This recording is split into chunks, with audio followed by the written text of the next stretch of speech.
अस्सलाम वालेकुम जी, आपका होस्ट सईद अहमद ज़ियादा आपकी खिदमत में आता रहा। हमारा यूट्यूब और फेसबुक चैनल यह है पाकिस्तान देख रहे हैं। लाखों करोड़ों दुरुदोसाम हज़रत मोहम्मद मुस्तफ़ा सल्लल्लाहु अलैहि वसल्लम और आले मोहम्मद पर इमरान अहमद ख़ान न्याज़ी साहब, इनके ऊपर मेरा ख्याल है एक किस्म का मुकदमा बनाया जा रहा है। जो इस वक्त मैंने जो अपने थंबनेल में पढ़ा, मैंने बेसिकली उस थंबनेल को जस्टिफाई आपके साथ करना है। जो जुल्फ़िकार अली भुट्टो साहब जिनको कैपिटल पनिशमेंट दी गई, उनके लिए भी यही कुछ ऐसा मुकदमा था कि एक वकील थे खुर्शीद कसूरी साहब, उनके वालिद साहब के मर्डर का उनके ऊपर एक इल्ज़ाम था और उस इल्ज़ाम के केस में उनका एक ट्रायल होता है और फिर उसके बाद उनको कैपिटल पनिशमेंट दी जाती है। कुछ ऐसा ही आज बाकायदा तौर के ऊपर एक इल्ज़ाम इमरान अहमद ख़ान साहब के ऊपर लगाया गया है और इस मुबैना इल्ज़ाम के ऊपर बाकायदा तौर पे नामज़द किया गया है और ये बात कही गई है कि अगर इमरान खान साहब की गिरफ़्तारी मकसूद हुई तो हम इमरान खान साहब की गिरफ़्तारी करेंगे। और फिर ज़ाहिर बात है, जब वो एक कत्ल का मुकदमा उन पर डाल दिया गया है तो फिर आप जानते हैं कि उसकी क्या पाकिस्तान के दफ़ात के अंदर शामिल हैं या किस तरह उनका एक ट्रायल होता है, वो किसी से ढका छुपा नहीं है। अब जानते हैं कि मियाँ अब्दुल रज़ाक साहब बलूचिस्तान बार कौंसिल के ये मेंबर हैं और सीनियर कानूनदान थे। इन्होंने पाकिस्तान तहरीक इंसाफ के चेयरमैन इमरान अहमद ख़ान न्याज़ी साहब के लिए आर्टिकल 6 की एक दरख्वास्त दी हुई थी बलूचिस्तान हाई कोर्ट के अंदर कि जी इनके ऊपर एक मुकदमा चलना चाहिए। आर्टिकल 6 का 9 मई के मुकदमात में तोड़ फोड़ जितना भी इश्तियाल अंगेज़ी इसका जो है वो मामला है, तो इस मामले के अंदर उन्हें एक दरख्वास्त दी थी। मगर आज उनका एक खुदा न खास्ता अल्लाह ताला तमाम को इस चीज़ से महफूज रखे, उनका आज मर्डर हो जाता है, कत्ल हो जाता है। अल्लाह ताला मियाँ अब्दुल रज़ाक साहब को गरीक़ रहमत करे, नबी सरकार दो आलम सल्लल्लाहु अलैहि वसल्लम की शफ़ाअत से बरामंद फरमाए, कब्र की मंजिलों को आसान फरमाए। मगर आज मशीर दाखिला पाकिस्तान अता तारड़ साहब ने एक प्रेस कॉन्फ्रेंस की। इस प्रेस कॉन्फ्रेंस के अंदर बाकायदा तौर के ऊपर उन्होंने ये बात कही कि जी इमरान अहमद ख़ान न्याज़ी साहब जो है वो इस सारे मामले के अंदर शामिल है। ज़मान पार्क के अंदर बैठ के इसकी हुई है, सारे हमारे पास शवाहद मौजूद है, हमने इसकी पैरवी करनी है और पैरवी करके तमाम जो है वो शवाहद को हमने सामने रखना है और उसको देखते हुए इमरान अहमद ख़ान साहब के ऊपर हमने जो है वो एक मुकदमा दर्ज करना है, यानी कि 302 का मुकदमा, यानी कि जो मर्डर कत्ल का मुकदमा है वो इमरान अहमद ख़ान न्याज़ी साहब के ऊपर हमने दर्ज करना है।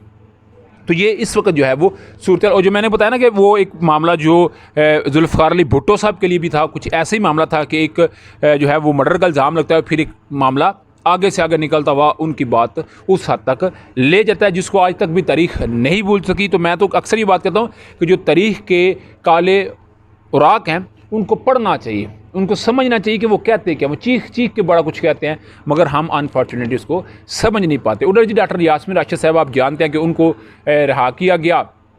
और ट्रायल कोर्ट ने उनको रिहा किया, मगर आज हुकूमत ने, जो कि निगरान हुकूमत है, उन्होंने इसको चैलेंज किया और कहा जी कि इनकी जो एक बाजियाबी है वो गलत हुई है। दूसरा, उन्होंने अस्करी गुलबर्ग टावर जो है जिसमें पाक फ़ौज की शोहदा को फंड जाता था, उस मामले में तोड़ फोड़, उसको आग लगाने के मामले में डॉक्टर यास्मीन राशिद साहबा को जो है वो नामजद कर दिया। तो डेफिनेटली इस पर भी उनका ज़बरदस्त किस्म का ट्रायल हो सकता है। उधर जी बड़ी खबर ज़रा सुनते जाइएगा, वो है आज ऑडियो लीक केस की समाअत थी। सुप्रीम कोर्ट से एक बड़ी इस पर अपडेट आई है और इस बड़ी अपडेट के अंदर आज अदालत ने बाकायदा तौर के ऊपर अटॉर्नी जनरल साहब पेश हुए और अदालत ने आज ये बात कही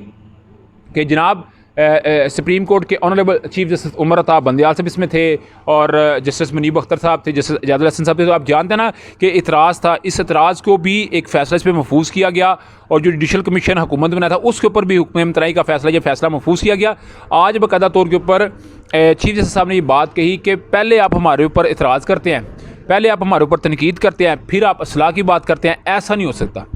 जस्टिस मुनीब अख्तर साहब ने कहा जी कि राना सनाउल्लाह साहब, उन्होंने अगर हमारी फैमिलीज़ का कोई मामला था तो उसके ऊपर क्यों प्रेस कॉन्फ्रेंस करके उसको पहले जो है वो सारी दुनिया को दिखाया। और जब ऐसा कोई होता है कि विदाउट वो किसी फ्रांसी के, विदाउट किसी सबूत के जब वो प्रेस कॉन्फ्रेंस करते तो इस मामले के ऊपर तो उन्हें वैसे भी खुद ही ओहदा छोड़ देना चाहिए, ऐसे मामले में ऐसे वज़ीर से इस्तीफ़ा ले लेना चाहिए। ये बाकायदा तौर के ऊपर आज जस्टिस मुनीब अख्तर साहब की जानिब से बात की, क्योंकि हुकूमत आप जानते हैं, हुकूमत ने बाकायदा तौर पर यह कहा है कि जी ये ऑडियो का इसका मामला इसी तरह हल हो सकता है कि आप इसका फ्रांसिक कराएं। मगर जस्टिस मुनीब अख्तर साहब ने ये बात की कि क्या किसी ने ये बात देखी है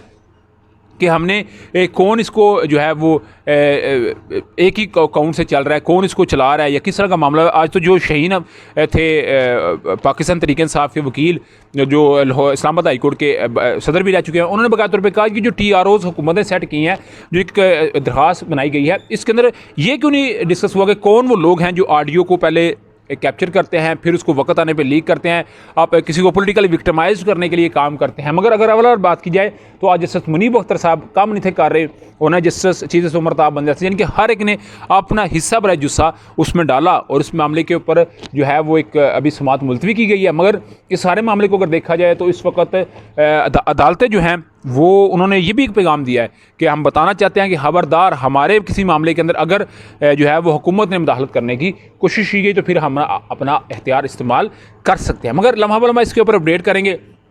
मगर बड़ी बात यह है कि क्या राना सनाउल्लाह साहब अगर इस मामले में कोई किरदार सामने आता है वो खुद ही रेजिग्नेशन दे देंगे या उनसे ले लिया जाएगा, हुकूमत की क्या स्ट्रेटजी होगी, पाकिस्तान तहरीक इंसाफ अपनी क्या स्ट्रेटजी बनाने जा रही है, क्योंकि जो शाह महमूद कुरैशी साहब है उनको तो रिहा कर दिया गया है। आज रावलपिंडी बेंच जो लाहौर हाई कोर्ट का उसने रिहा कर दिया है और उन्होंने कहा जी कि मैं चेयरमैन पाकिस्तान तहरीक इंसाफ इमरान खान साहब से मुलाकात करूँगा, आइंदा का लाहेमल देखूँगा। और इमरान खान साहब ने कहा कि मेरे बाद अगर कोई मेरा जानशीन है तो वो शाह महमूद कुरैशी साहब की सूरत में। तो मेरा ख्याल है शाह महमूद कुरैशी साहब के आने के बाद अभी पीटीआई अपने आप को मंजर पे लेके आएगी और डेफिनेटली शाह महमूद कुरैशी साहब के ऊपर पाबंदी तो नहीं है कि टीवी पे ना दिखाया जाए, तो वो तो मौक़िफ़ आकर अपना बयान कर सकते हैं ना। आप क्या समझते हैं, लाजमी कमेंट से शेयर कीजिए। व्लॉग वीडियो पसंद आए तो फिर चैनल को लाइक सब्सक्राइब अपने दोस्तों से शेयर कर लीजिएगा। नेक्स्ट वीडियो के लिए होस्ट को जल्दी आपका हमें अस्सलाम वालेकुम।